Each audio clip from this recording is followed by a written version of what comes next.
Jesus. Amém. Amém. Abriram Êxodo capítulo 17. Nós vamos ler a partir do verso de número 8. Lemos assim a palavra do Senhor. Então veio Ameleque e pelejou contra Israel em Refidim. Com isso ordenou Moisés a Josué: escolhe-nos homens e sai e peleja contra Ameleque. Amanhã estarei eu no cimo do outeiro, e o bordão de Deus estará na minha mão. Fez Josué como Moisés lhe dissera, e pelejou contra Ameleque. Moisés, porém, Arão e Ur subiram ao cimo do outeiro. E quando Moisés levantava a mão, Israel prevalecia. Quando, porém, ele abaixava a mão, prevalecia Ameleque. Ora, as mãos de Moisés eram pesadas, por isso tomaram uma pedra e a puseram por baixo dele, e ele nela se assentou. Arão e Ur sustentavam-lhes as mãos, um de um lado e o outro do outro. Assim lhe ficaram as mãos firmes até ao pôr do sol. E Josué desbaratou a Ameleque e a seu povo a fio de espada. Então disse o Senhor a Moisés: escreve isso para memória num livro e repete-o a Josué, porque eu hei de riscar totalmente a memória de Ameleque de debaixo do céu. E Moisés edificou um altar e lhe chamou: o Senhor é minha bandeira. E disse: porquanto o Senhor jurou, haverá guerra do Senhor contra Ameleque de geração em geração. Amém. Meus irmãos, quando essa história acabou de acontecer, o Senhor deu uma ordem para Moisés, para que ele repetisse isso para Josué, para que isso ficasse memorizado. E não só isso, mandou que ele levantasse um altar. Moisés coloca esse altar e chama esse altar de o Senhor é a minha bandeira. E por quê, meus irmãos? Para que cada vez que o povo passasse e olhasse aquelas pedras, eles repetissem: o Senhor é a minha bandeira. Eles se lembrassem: o Senhor é a minha bandeira. E eu quero começar essa mensagem pedindo para você repetir: o Senhor é a minha bandeira. Repita: o Senhor é a minha bandeira. Agora mais forte, você vai mudar, você vai dizer: o Senhor é a nossa bandeira. Vamos lá? O Senhor é a nossa bandeira. Aleluia. Que bom que você já repetiu isso e a gente vai repetir depois no final, com você tendo um entendimento maior do que isso significa. Porque quando a gente fala em bandeira hoje, a gente lembra de um uso muito moderno, tipo de uns 100, 200 anos para cá, virou uma moda no mundo que cada país tivesse a sua bandeira. E quando a gente fala em bandeira nos dias atuais, a gente pensa em um pedaço de pano grande com um monte de símbolo que representa algumas coisas que são valores de uma nação, ou de um time de futebol, ou sei lá do que. Nessa época, meus irmãos, em toda a antiguidade, a bandeira não carregava esse significado. A bandeira, no tempo que o Moisés disse: o Senhor é a minha bandeira, era um instrumento de comunicação no meio da batalha. Quem aí já viu o filme épico sabe bem disso, como é que os comandantes do exército levantavam uma haste com algum pano, com uma cor específica, e está tudo combinado entre o exército. Quando levanta um estandarte, uma bandeira, é para a cavalaria avançar. Quando levanta uma outra, é para a cavalaria recuar e é para os flecheiros atacarem. E assim, meus irmãos, é dado comando no decorrer da batalha.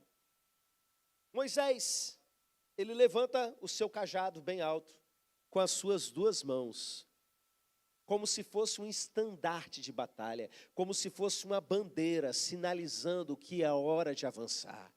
E quando ele termina aquele dia violento, aquele dia de guerra, e vê que o Senhor deu a vitória, ele chega e diz: o Senhor é a minha bandeira. Ele é o sinal para continuar avançando. Ele é o sinal de que nós vamos vencer. O Senhor é aquele que está comigo na batalha, me dando comando.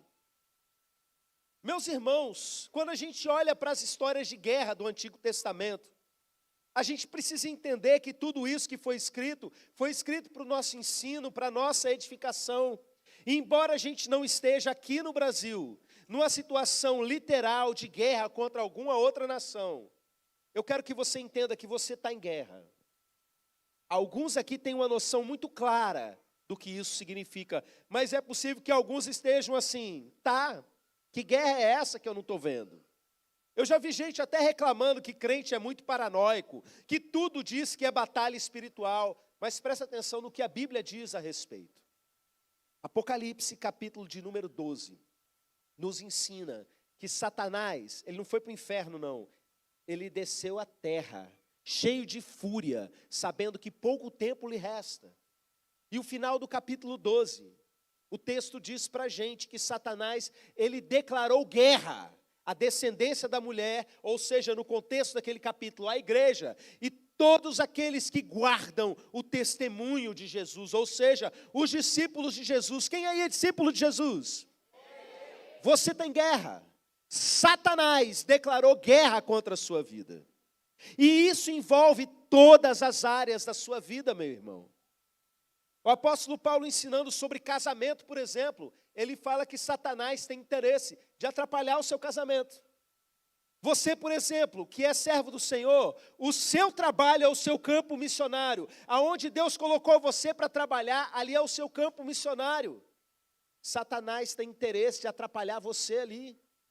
Você, estudante, da mesma forma, onde você está, você se encontra em guerra. A sua família está em guerra.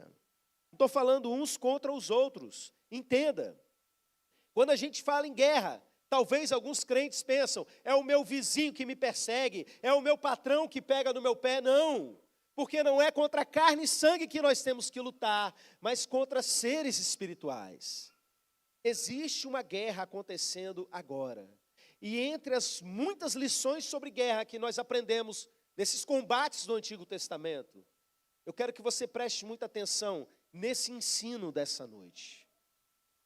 Estava acontecendo uma guerra de espada. Uma guerra de Ameleque contra Israel, de uma nação contra outra. Mas entenda, até essa guerra que era literal, homem contra homem, ela era uma guerra espiritual e ela foi definida no mundo espiritual. Toda guerra que você está enfrentando, ela é uma guerra de natureza espiritual. E a maneira como você enfrenta uma guerra precisa ser de maneira espiritual. Irmãos, o que a gente vê aqui é que Moisés, ele pega o seu cajado. E o seu cajado, quem conhece a história bíblica sabe que cajado é esse. Ele é um símbolo de autoridade. Quando o Senhor chamou Moisés para libertar o povo que estava cativo no Egito, Moisés disse que o povo não iria acreditar nele, então Deus dá para ele um sinal de autoridade. E aquilo que era simplesmente uma ferramenta de trabalho se torna um sinal da autoridade de Deus. É com esse cajado que ele opera sinais naqueles episódios das pragas do Egito. É com esse cajado que ele fere a rocha e água flui. E você pode não ter um cajado nas suas mãos, mas o Senhor Jesus, ele conferiu autoridade sobre cada um dos seus discípulos. Você recebeu poder e autoridade das mãos do Senhor Jesus, a autoridade sobre você.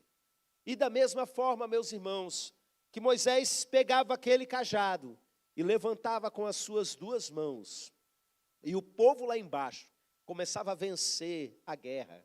O que ele estava dizendo?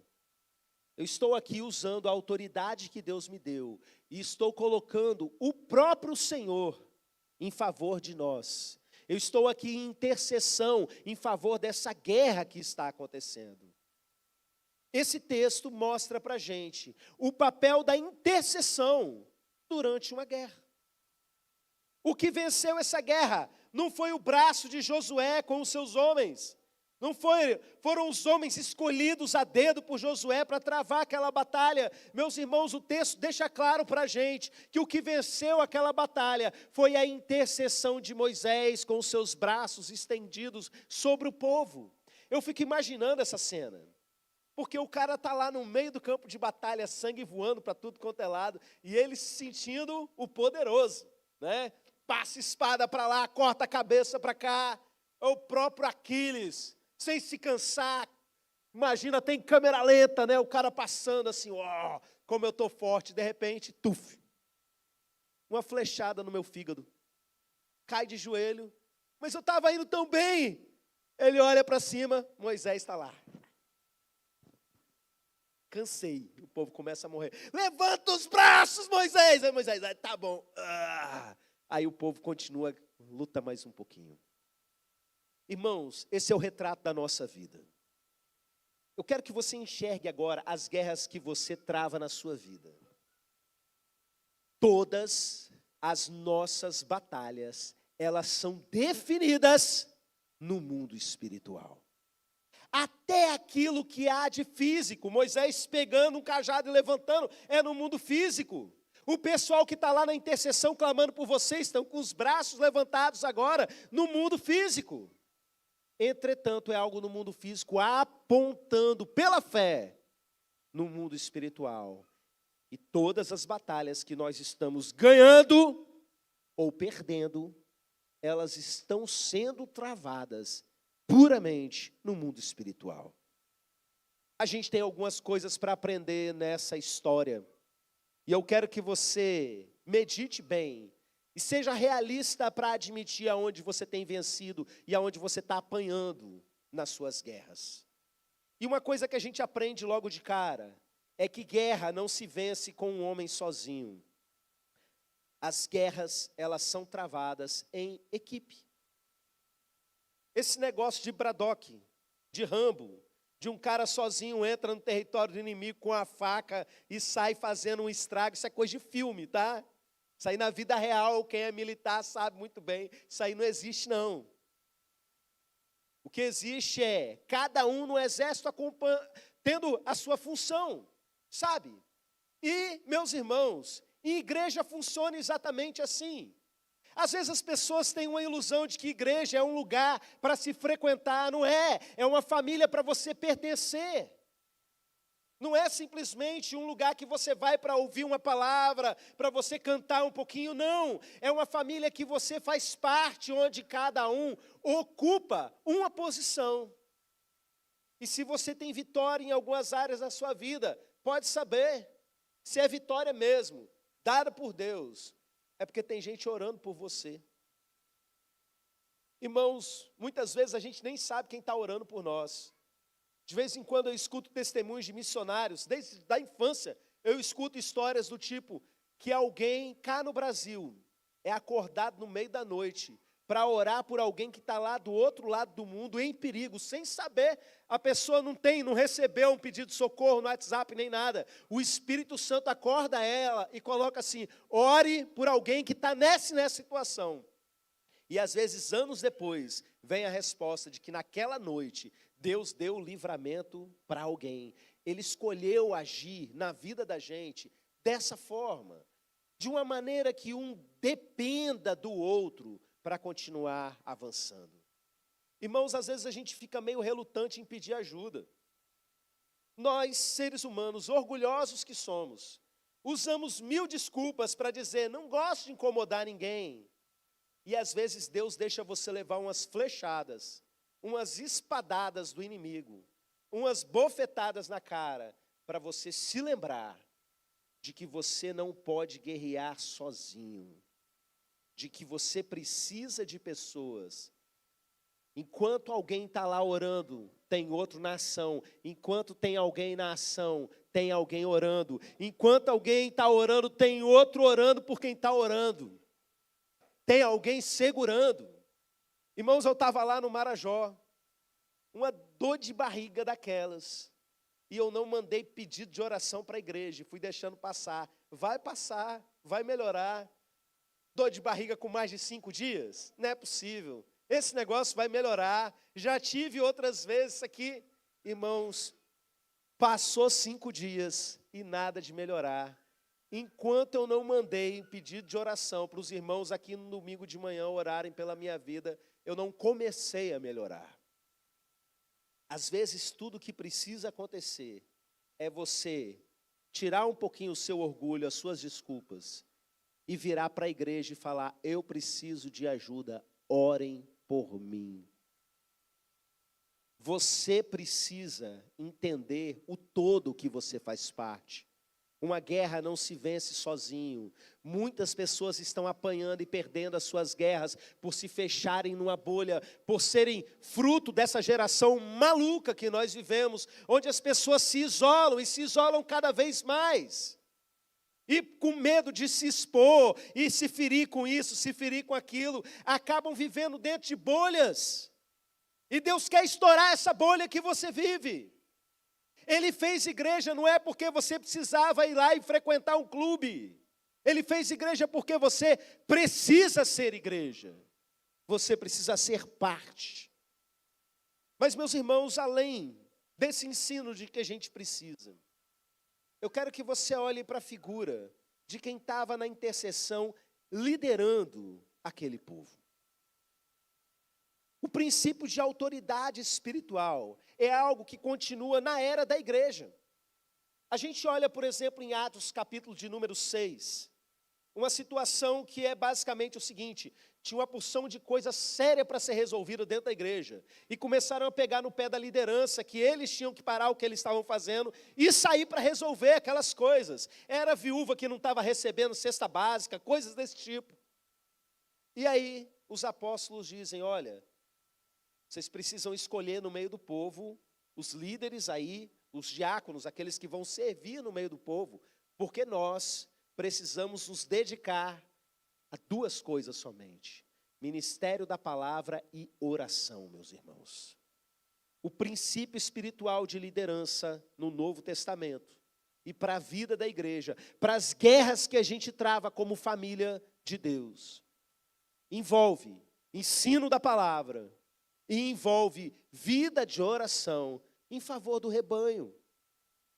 Irmãos, por muito tempo, já comentei isso com vocês, acho que até na mensagem da semana passada, eu rodei o Brasil no trabalho missionário com embaixadores do rei, e eu trabalhava muito com formação de líderes, treinando missionários que iriam trabalhar com os garotos nos bairros e lugares, em tudo quanto é canto do Brasil. E nessas formações de missionários, às vezes eu carregava a minha mãe junto para dar algumas matérias, às vezes carregava o pastor Ivan junto comigo.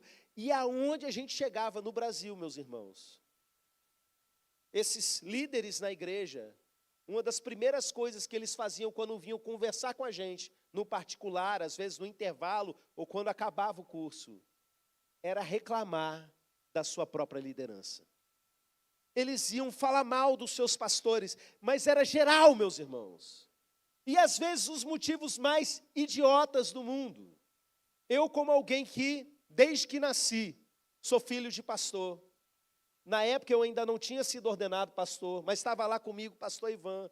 A gente ouvia reclamações do tipo: porque o pastor, ele não foi atrás de mim quando não sei o quê e tal. Porque eu estava uma vez lá na sala, todo mundo, um monte de menino na sala, o pastor não passou lá nem para dar boa noite, dando desculpa para o fracasso na vida deles, para sem vergonhice na vida deles, jogando a culpa para cima do líder. E nessas horas, eu e o pastor Ivan, a gente já olhava um para a cara do outro, assim, tipo, de novo, né? E na primeira vírgula que o cara dava, na primeira chance, a gente já dava um corte e começava: quanto tempo do seu dia você gasta orando pelo seu pastor? Irmãos, Moisés estava lá intercedendo pelo povo, e o braço dele começava a descer, porque era pesado. Eu acho engraçada essa expressão. Você já ficou com o braço estendido assim um tempão? Alguns aqui já, né? Eu estava lá quando vocês fizeram isso. Fiz parte desse momento. Experimenta em casa, estende a sua mão e fica por tempo indeterminado. Se quiser, segura um cabinho de vassoura, bem levinho, sabe? E fica ali 5 minutos, 10 minutos. Irmãos, Moisés ficou o dia inteiro, foi até o pôr do sol. E aí, quando ele abaixava, o que acontecia com quem estava debaixo da sua liderança? Começava a apanhar, começava a morrer gente, começava a perder a batalha. Então veio, de um lado levantavam a mão, botaram uma pedra encaixando. Levantou do outro. Eu tive que fazer uma ginástica para lembrar o nome do Ur. Oi? Arão de um lado, perdão, Moisés estava orando, né? Arão levantava de um lado e Ur do outro. Eu lembro o nome do Ur porque eu imagino ele fazendo força na hora de levantar. Segura para um lado, Arão segura do outro. Moisés orava, mas tinha alguém que segurava as mãos deles. Tinha alguém que sustentava esse homem de pé. E meus irmãos, igreja é isso. E a gente virava para aqueles líderes e falava assim, olha, se você acha que o seu pastor está devagar, começa a orar todo dia, e muito tempo, pela vida do seu pastor, que quando você menos perceber, ele vai estar rodando aí a 120 km por hora. Acabou o homem devagar. Porque, meus irmãos, é pesada a liderança, é pesado interceder pelo povo, e um povo que não sustenta os seus intercessores, não tem como vencer a batalha. Existem aqueles que ficam falando mal. Deixa eu falar uma coisa para vocês, que não tenha isso no nosso meio, mas se tem, toma cuidado com isso, as consequências, e eu falo isso como alguém que vive há mais de 40 anos observando comportamento de crente dentro de igreja. Um dos principais sintomas é os filhos, eles saem da igreja. Os filhos de quem fica falando mal de líder, falando mal de problema da igreja dentro de casa. Primeira consequência, os filhos não permanecem na presença do Senhor. Fora outras coisas. Então corrija a sua vida. Larga de ser alguém que abre a sua boca para murmurar, e seja aquele que sustenta, e seja aquele que segura. Porque é assim, meus irmãos, que a gente vai vencendo as nossas batalhas, é assim que a gente vai conseguindo avançar cada vez mais. Mas essa história, ela mostra outras lições para a gente. Ela mostra que Moisés tinha que ficar permanentemente, e ele só parou quando a guerra acabou, meus irmãos, quando foi ali o cair da tarde, quando o dia finalizou e o combate foi encerrado. Você sabe o que isso mostra para a gente? Que a oração, nessas batalhas da vida da gente, elas precisam ser permanentes. Existem guerras na vida da gente que elas são contínuas, que a gente vai orar e vai continuar orando para sempre por elas. Por exemplo, o irmão Jussiel estava falando da sala de oração da segunda-feira, que é só sobre missões. A gente vai continuar orando por eles constantemente. A sua família é um motivo de oração constante. Muitas coisas que a gente vive como igreja são orações constantes, mas existem algumas batalhas no meio dessa guerra. Uma guerra é feita de muitas batalhas, e essas batalhas, você precisa entender isso. Você não pode baixar os seus braços, você não pode baixar a sua guarda, você não pode parar de orar. Eu ainda insisto aqui com relação a quem é líder. Nós temos muitos líderes aqui na igreja, líder de células, inclusive irmão Fernando quer uma reunião com vocês no finalzinho do culto.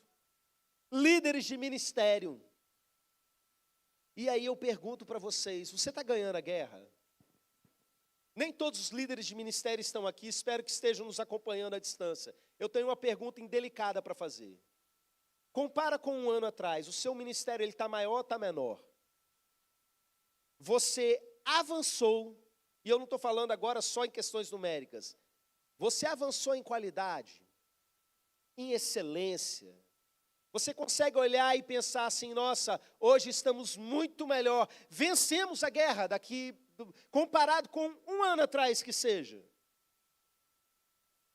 Talvez você não esteja ganhando a guerra. E é importante a gente tratar isso com muita honestidade, meus irmãos, porque nós gostamos muito de ter uma visão sempre muito positiva das coisas e justificar as nossas próprias falhas. Mas a verdade é que às vezes a gente está perdendo terreno para o inimigo. A nossa batalha no mundo espiritual, ela está sendo vencida pelo lado de lá, e nós estamos enfraquecendo. a Bíblia diz para a gente: orai sem cessar. Eu disse sobre questões ministeriais, mas deixa eu te falar, a sua casa, a sua família, quando você abaixa a sua guarda, aqueles que estão debaixo da sua liderança começam a levar flechada, começam a ficar desprotegidos, porque você simplesmente abaixou os seus braços, ou seja, a sua posição de intercessão. Vou contar para vocês uma história das antigas. Contei uma na semana passada, né? Vou contar mais uma, que ilustra bem para a gente como é que funciona essas situações de batalhas no meio de guerras.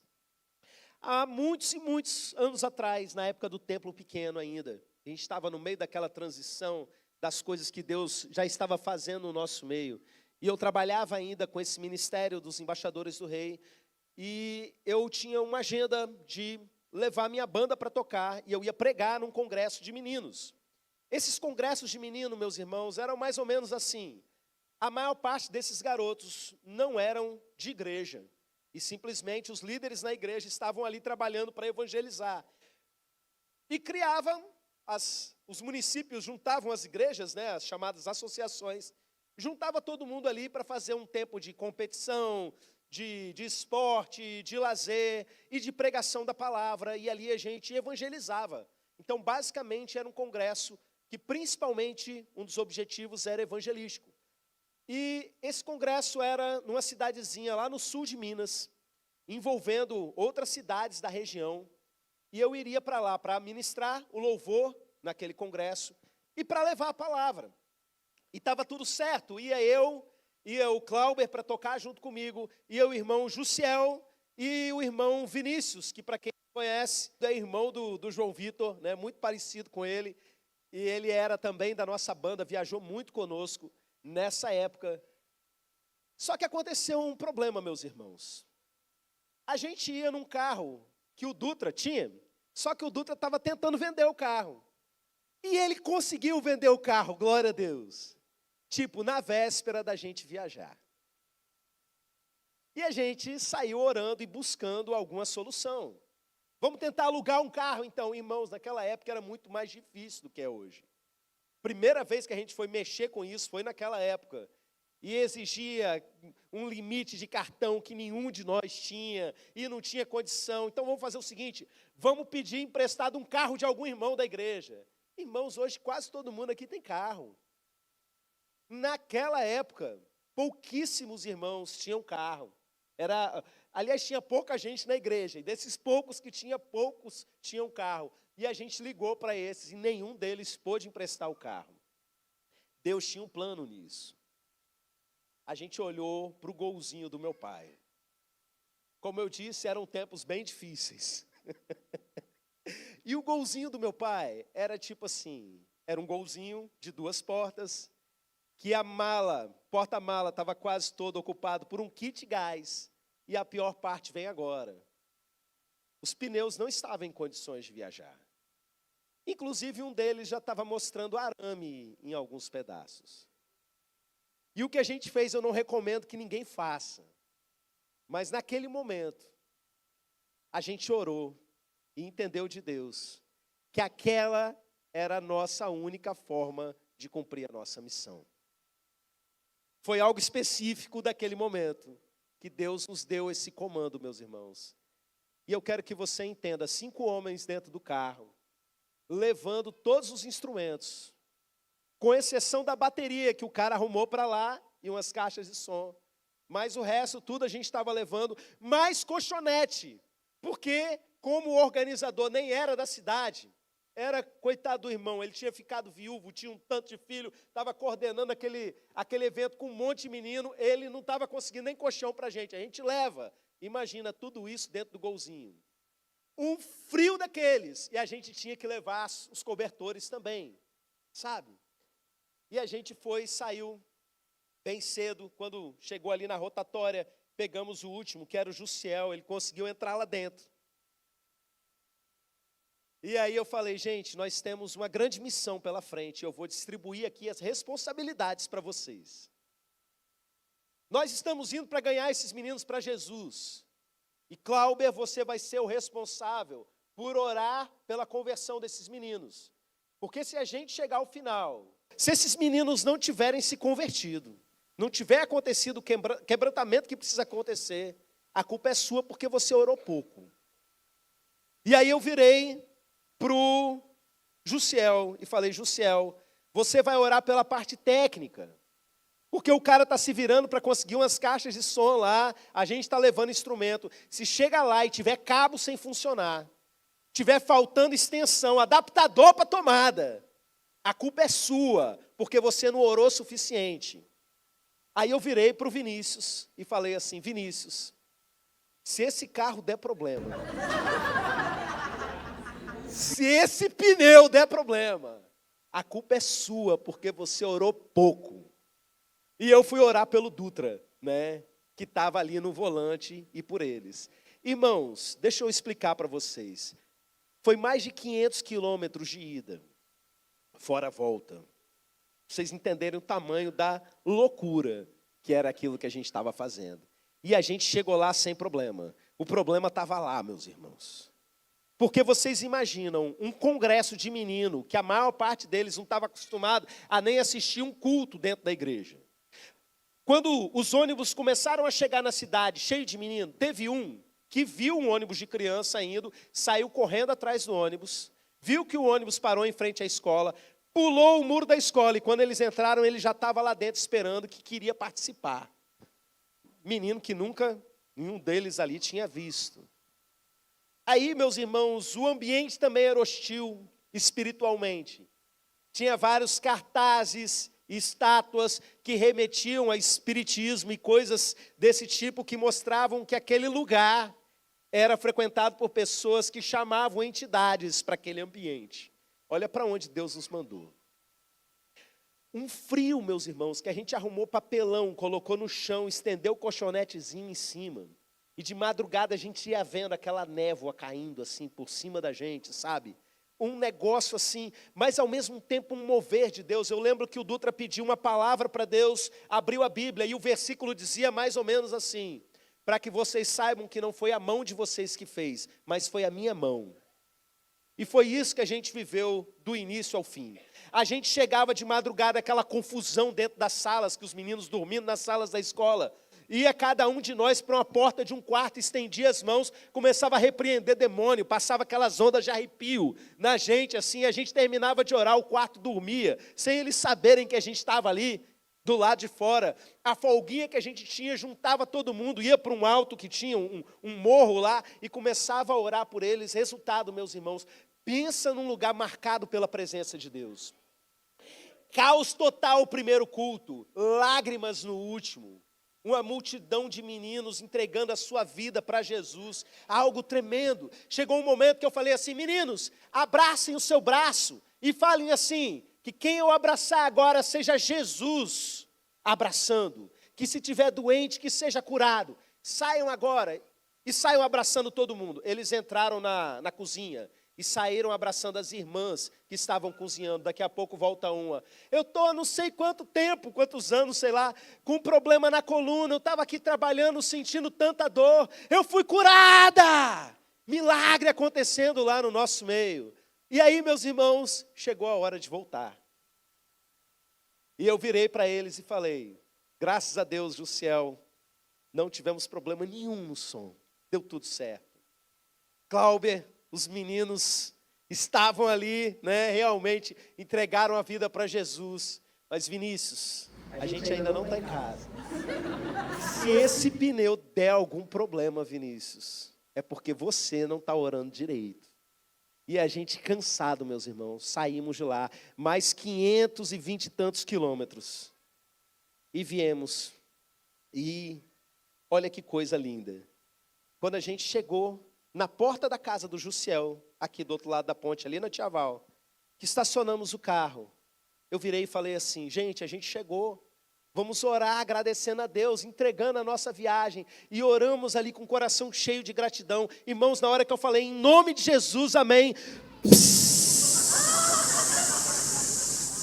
que eu desse óleo, o pneu do carro esvaziando. Aí o Dutra, vamos rapidinho para deixar todo mundo em casa. Enquanto o pneu esvaziava, a gente saiu, conseguiu entregar todo mundo, meus irmãos, e encerramos aquela viagem. Acho que Vinícius foi até trabalhar depois, né? Era bem cedinho na segunda-feira de manhã. E o que é isso, meus irmãos? A gente estava ali, não pela nossa força, mas pela força do Senhor. Mas como é que a força do Senhor age nas nossas vidas? Por meio da intercessão. A viagem inteira era ali, ó, braço estendido, segurando o cajado de Moisés. No momento que acabou, que a gente abaixou, pronto. O poder que estava ali segurando não precisava mais estar, foi retirado. Sim, meus irmãos, que as coisas funcionam. Isso não foi um episódio isolado, isso é a nossa rotina como igreja. Você que é líder, cada vez que você vê o seu ministério indo mal das pernas, não adianta você jogar a culpa para os outros. É você que está baixando os braços. E eu tiro isso por mim mesmo, que além de ser pastor, também sou líder de célula.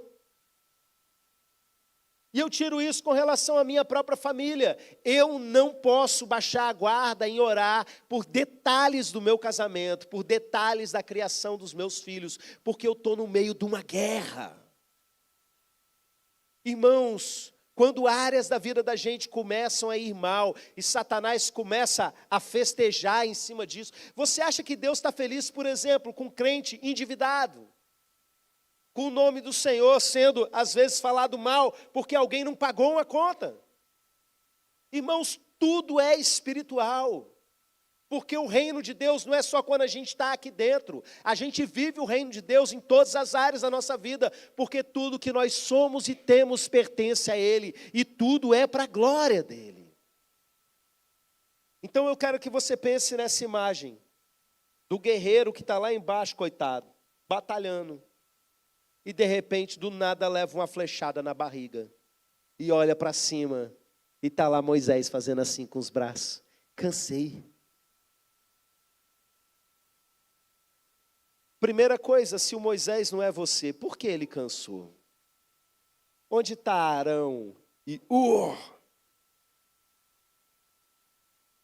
Segunda coisa, se o Moisés é você, talvez você esteja precisando de gente para te ajudar. Ou talvez você esteja distraído com outras coisas, ao invés de estar na sua posição de batalha. A gente não pode finalizar esse culto de outra forma, que não seja guerreando. E eu quero que nesse momento você pense nas batalhas que você vive. Seja na sua profissão, na sua família, nos seus relacionamentos, na sua vida financeira, seja o que for. E eu vou orar por vocês. E quem vai orar por mim? Quem vai orar por mim? E quem vai orar por mim? Acho que tem mais Arão do que Ur aí, hein?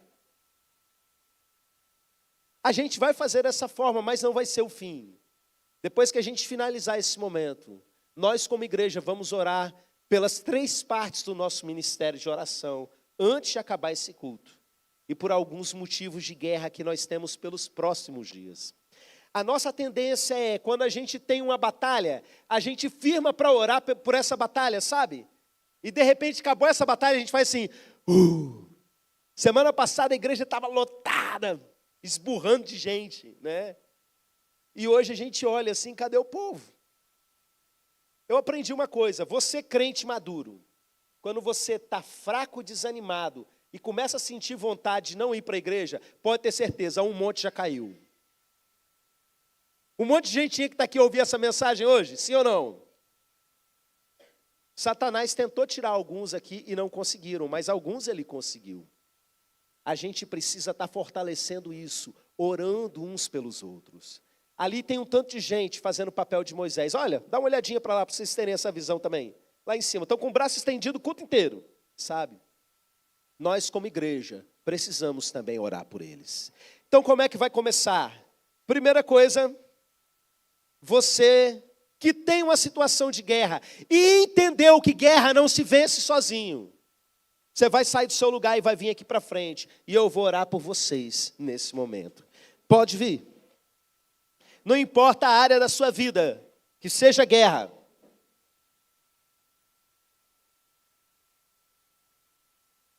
Empurra as cadeiras para trás, para caber todo mundo.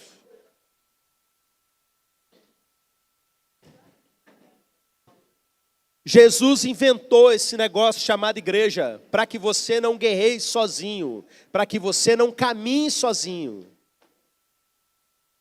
Você precisa de gente orando por você. É assim que a gente vence as nossas guerras. Ministério de intercessão, desça e venha para cá.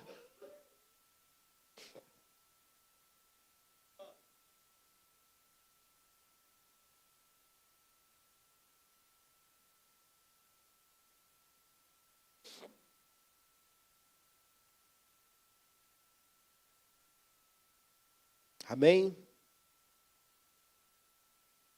Quem não veio, se quiser interceder por nós, estende a mão e ora por nós aqui também, não é? Porque há guerra nesse momento. E como eu disse, eu vou orar por todas as batalhas de vocês, mesmo sem saber quais são. Mas eu preciso de Arão e de Ur sobre a minha vida. Amém? Lembrem-se disso. Todo líder precisa ser suportado, sustentado por intercessores. Esse ensino está muito claro nas páginas do Novo Testamento, o apóstolo Paulo falando, irmão, orai por nós, enquanto ele mesmo orava por todos eles. Vamos começar? Pai querido, nós estamos aqui colocando as nossas guerras diante do Senhor. E assim como o povo de Israel, nós declaramos, o Senhor é a minha bandeira. O Senhor é a nossa bandeira. O Senhor é o estandarte que nos dá o comando para avançar, meu Pai. E nós entendemos que nós não estamos aqui sozinhos, nós estamos aqui como povo do Senhor, marchando como guerreiros, meu Pai. Mas estamos debaixo da Tua autoridade, meu Deus. E assim como o Senhor colocou a autoridade nas mãos de Moisés, nós entendemos que o Senhor colocou nas nossas mãos. Por isso, meu Deus, com os braços estendidos sobre essa congregação, eu oro por eles. Eu sei que tem gente aqui passando fase difícil no casamento. E eu oro nesse momento que toda arma forjada contra eles seja despedaçada agora em nome de Jesus. Todos os dardos inflamados do maligno, nós usamos agora o nosso escudo da fé para bloquear todo esse ataque das trevas. Toda mentira que Satanás conseguiu colocar dentro dos corações, que seja confrontada e substituída pela verdade do Senhor. E que haja paz em cada casa, que haja paixão em cada casamento, meu Pai. Existem aqui, meu Deus, aqueles que estão batalhando em questões de saúde, meu Deus. E tem às vezes não contado para ninguém. Às vezes nem quem mora dentro da própria casa sabe o que alguns estão passando. Mas nesse momento nós queremos guerrear juntos com esses irmãos.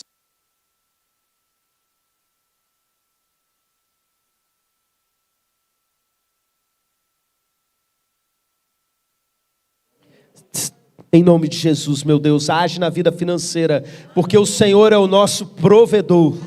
O Senhor é o Deus da nossa provisão. O Senhor é aquele que nos dá o escape, que nos dá a solução, meu Pai. Age nesse momento na vida de cada um. Age, meu Pai, na vida daqueles que têm enfrentado conflitos familiares, crises com filhos, crises com enteados, crises com pessoas amadas longe da Tua presença, longe da igreja, meu Pai.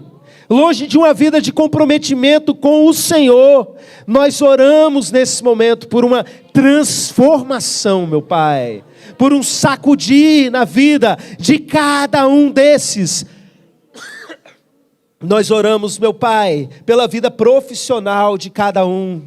Nós temos aqui verdadeiros missionários que estão nas escolas, em vários ambientes de trabalho, onde o Senhor está, meu Deus. Aqui estão as Tuas ferramentas, meu Pai. Usa os Teus filhos. Renova, meu Pai, as forças deles a cada manhã. As dificuldades que eles têm enfrentado, que sejam superadas, Senhor, e que eles sejam instrumentos do Senhor, que haja vitória em cada uma dessas batalhas, meu Pai. E eu sei, meu Deus, que existem muitas outras guerras, meu Pai. Eu sei que existem muitas outras situações que a gente nem dá conta de falar, mas está agora no coração deles. E eu concordo em oração com eles, meu Pai, e eu libero uma palavra de poder sobre a vida de cada um, uma palavra de autoridade sobre a vida de cada um. O Senhor nos fez mais que vencedores, meu Pai. Dá vitória sobre cada uma dessas guerras, aqueles que têm enfrentado batalhas contra o pecado, aqueles que têm enfrentado terríveis tentações, meu Deus, dá o escape, meu Pai, dá o fortalecimento, dá a santificação sobre cada um, meu Deus. Oramos nesse momento por ministérios, por líderes de ministérios, meu Pai.